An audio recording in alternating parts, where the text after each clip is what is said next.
This is my top games of 2020, not yours necessarily. Is it 2020 or 2021?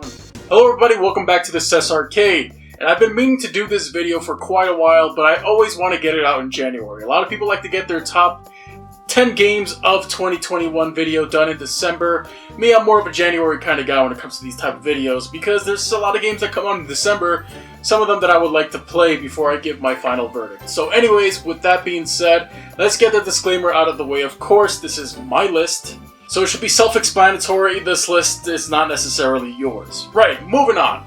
There were a bunch of games that came out last year, and unfortunately, the jury is still out on many of them. Games like Halo Infinite, Alien Fireteam Elite, Shin Megami Tensei 5, Ys 9, Blue Fire, games like that I either own and haven't played enough of, or just haven't played yet. So those aren't going to be on this list, among other games that I just didn't pick up because either they were on a new generation system that I've still yet to get, or just time. You know what I mean? Like Tales of Arise was one I missed out on. Ratchet & Clank Rift Apart, Tormented Souls, Returnal, It Takes Two, games like that that I just missed out on this year. And, well, that being said, let's get to number 10.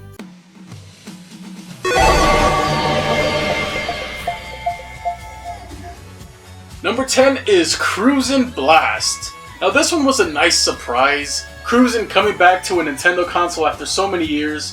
Had a lot of fun with this one back upon release month. And hell, if you want to hear more about what I thought about this game, then I suggest you check out my review for it. It'll be popping up in the top right hand corner of your screen.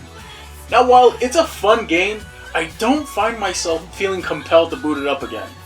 This game definitely could benefit from more content in the form of DLC and online multiplayer, so hopefully some support is coming its way in the coming months. But that being said, it's still a fantastic racing game and it's a lot of fun for what it is. So Cruisin' Blast is number 10.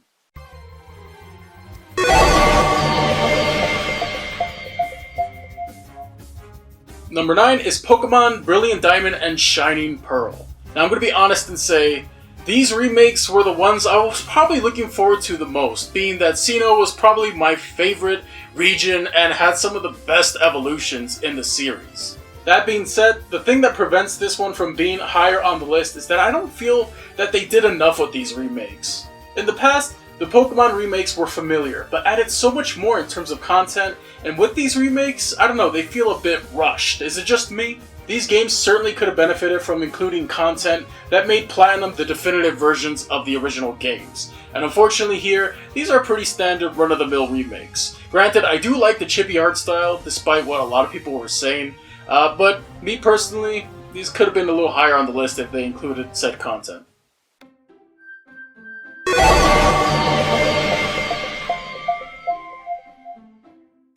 Number 8 is Doki Doki Literature Club Plus. Now, they got me.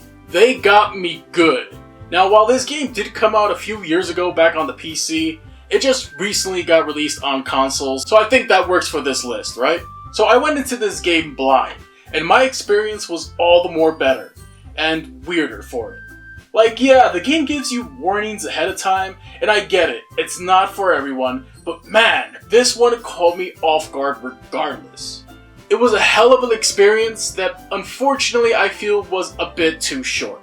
Now I still have to get the final ending for this game and experience all the side stories and content to it, but overall I finished the main storyline to it and I was impressed. It's a very interesting visual novel and I'm just gonna leave it at that. Doki Doki Literature Club Plus. Now it's not for everybody, but if you want to see some fucked up psychological shit, then play this one.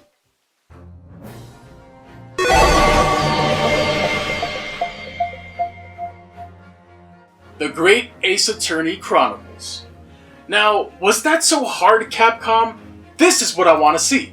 Bring in more Ace Attorney games that were not only exclusive to handhelds, but also to regions, and bringing them to a modern day console for everyone to enjoy. Now I'm really enjoying my time with this meaty package of two great Ace Attorney titles set so many years before the main trilogy. The characters and interesting cases are what makes this series so great, and the Great Ace Attorney Chronicles has that in spades. Now can we get Ace Attorney Investigations and Ace Attorney 4 to 6 on the Switch next, please Capcom? seriously? Come on, let's go.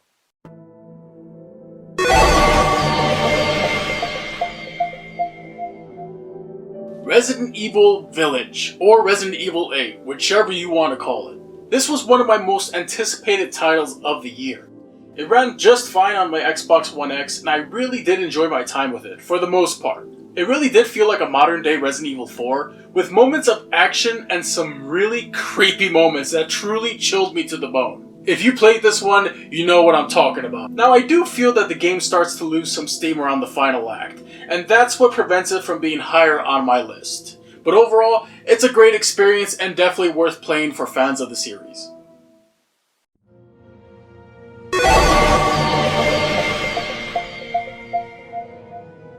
Number 5 is The Forgotten City. Now, a little history lesson. I originally experienced The Forgotten City back when it was a mod in Skyrim, and I absolutely adored it. So when I found out the developers of that mod were taking it and turning it to its own game, I followed it closely. It really is amazing to see their original vision realized without the limitations of the Skyrim assets. And this is one of those games where it's best to go in blind. So even if you're even somewhat interested in an adventure mystery game, then I highly suggest you check out The Forgotten City.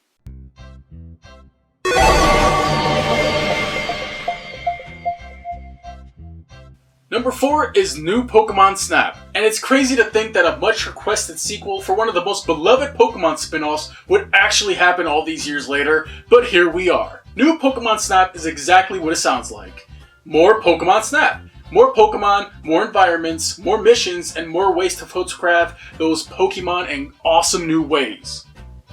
There's a ton more content here than the original had, and it really did blow away my expectations of what a Pokemon Snap sequel should be. So we're moving on down to the final 3, and this one was really hard to do because all 3 of these games were worthy of being number 1 on this list, but of course I had to do it the traditional way and go 3, 2, 1. So that's exactly what we're going to do. Let's move on to number 3.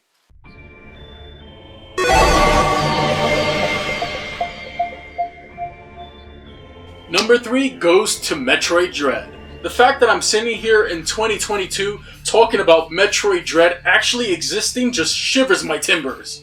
This one came out of nowhere, and I was really satisfied with the job that Mercury Steam did in bringing this once a myth game to life. The flow of this game, the boss battles, the gameplay, and just how good and smooth it feels to control Samus. This is the best she's ever felt. The final boss in particular really goes out of his way to test you and making sure you're using every ability you've acquired up until that point.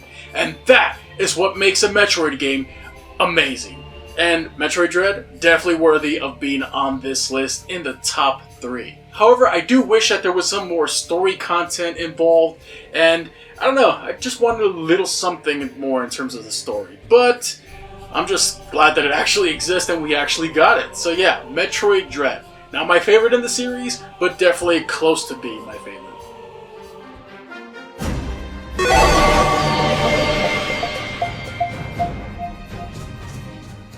Number 2 on this list is Nier Replicant version 1.22. Now this one came close to being my number 1, however it was falling into that weird remake remaster category. That being said, I absolutely love the original Nier, so I absolutely adored the remake.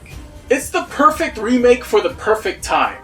With the series becoming a mainstream success thanks to its sequel, Automata, Nier Replicant is a story that just has to be experienced for those who missed out on it originally. As someone who already experienced it in the past, all the story bits still hit hard, and this is thanks to the beautifully remastered soundtrack and voice acting. Now the soundtrack being remastered is something I was a bit iffy on at first, not gonna lie, but it really did grow on me.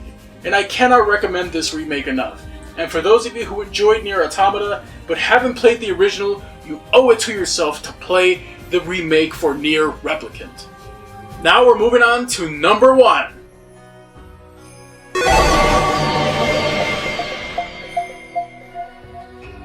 And number 1 is Monster Hunter Rise. Finally. And I say finally because the Monster Hunter series is a series I have a really turbulent history with.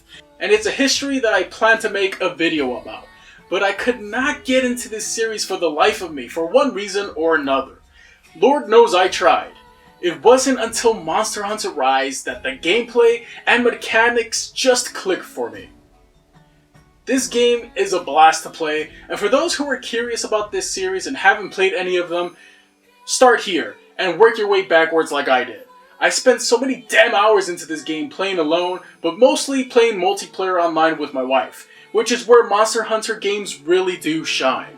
The story is okay, but the game just wins out with me with how much content it already has. From the different monsters you can hunt, the weapons, the armor you can forge, and all the various quests. It feels like a game that I can just keep playing for years and years. And it's getting an expansion pack in the summer with Sunbreak.